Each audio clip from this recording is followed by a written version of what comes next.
I never thought I'd end up in handcuffs on my own driveway. The summer sun baking my shoulders while that screeching harpy from the he bored wailed in her phone like I'd just axed her golden retriever.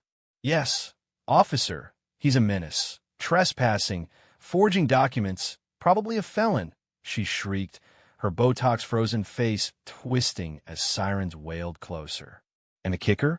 It all started because I forgot to renew my goddamn pooper-scooper permit for our rescue mutt, Max, $30, and a form that nobody in this cul-de-sac actually follows.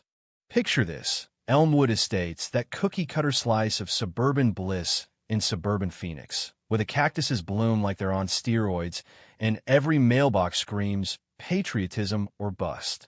I'm Jake Harlan, 42, divorced dad scraping by as a freelance coder, just trying to keep the Wi-Fi humming and my 12-year-old son, Tyler, from turning into a TikTok zombie.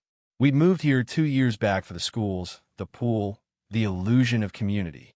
But then came Karen Whitaker, president of the HOA, queen of the Karens, with her pearl-clutching emails and neighborhood watch patrols in her white Escalade. She ruled with an iron fist wrapped in a welcome doormat, finding folks for untrimmed hedges or the wrong shade of beige on their shutters. Me? I was her personal vendetta. Why? Because last spring, I called her out at the annual meeting for embezzling pool maintenance funds. Nothing major, just a few thousand skimmed for her consulting fees. She denied it, of course, but the whispers spread like wildfire through backyard barbecues. It escalated fast that July afternoon. Tyler and I were hosing off Max after a romp in the yard when Karen stormed over, her visor casting a shadow like a villain in a bad Lifetime movie. "Harlan, where's your pet waste compliance certificate? I've warned you 3 times, she barked, waving a clipboard like a biblical tablet. I laughed it off. Half the dogs on the block were off-leash felons, but she wasn't having it. This is a gated community, not a trailer park. Show me the papers, or I'll have animal control here by sundown." Tyler, that sly kid with his AirPods always in, started filming discreetly from the porch, thinking it was prime material. I tried reasoning. "Karen, it's $30. I'll mail it tomorrow." But no, she dialed 911 right there, claiming I was threatening her safety and operating an illegal kennel. The operator's voice crackled through the speaker. "Ma'am, is this an emergency?" Her response? "Absolutely. This man's defying the law." Cops rolled up in minutes. 2 bored uniforms who looked like they'd rather be napping in their cruiser. Karen spun her tale, all pearl clutch and righteous fury, painting me as the neighborhood's Tony Soprano. The officers cuffed me for investigation, while she smirked, neighbors peeking from behind curtains like it was free pay-per-view. That's when Tyler stepped up, all 5'0" of awkward tween bravado. "Wait, officers, you gotta hear this."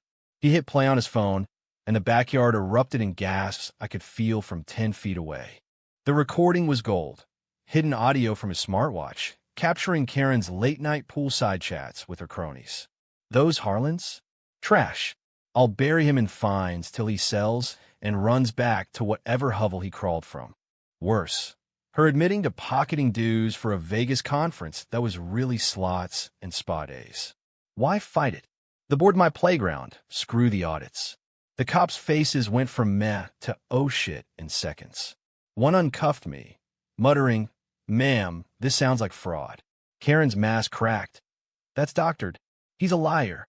But Tyler had timestamps, backups on his cloud. The neighbors, now a full-on audience with iced teas in hand, started murmuring. "Knew it." Old Mr. Patel from next door grumbled. "She's been shaking us down for years." By evening, the HOA board convened an emergency Zoom. Karen booted off in a 5-2 vote, her empire crumbling faster than a Jenga tower at a frat party. Cops hauled her in for questioning on the embezzlement. Turns out, Tyler's clip was just the tip. Previous complaints I'd buried resurfaced like zombies. She fought dirty, suing me for defamation and blasting emails calling Tyler a sneaky little spy. But the viral video? It hit local news, then Reddit's r/HOA hell, racking up 2 million views. Karen vs. Kid, The Reckoning. Sponsors dropped her consulting gigs. Her husband, that milquetoast accountant, filed for divorce by week's end, citing irreconcilable drama. Last I heard, she's slinging real estate in Scottsdale, blackballed from every board in Maricopa County. Her Escalade traded for a sensible Civic. Me? I renewed that permit day one, and Tyler got a new drone for his troubles. But as I watch Max chase fireflies in the yard, I can't shake the bitterness. Community? It's a myth, folks. A pretty facade for busybodies and backstabbers. Karen's rotting in her own irrelevance. But the scar? That's on all of us, etched deep in the American dream's fine print.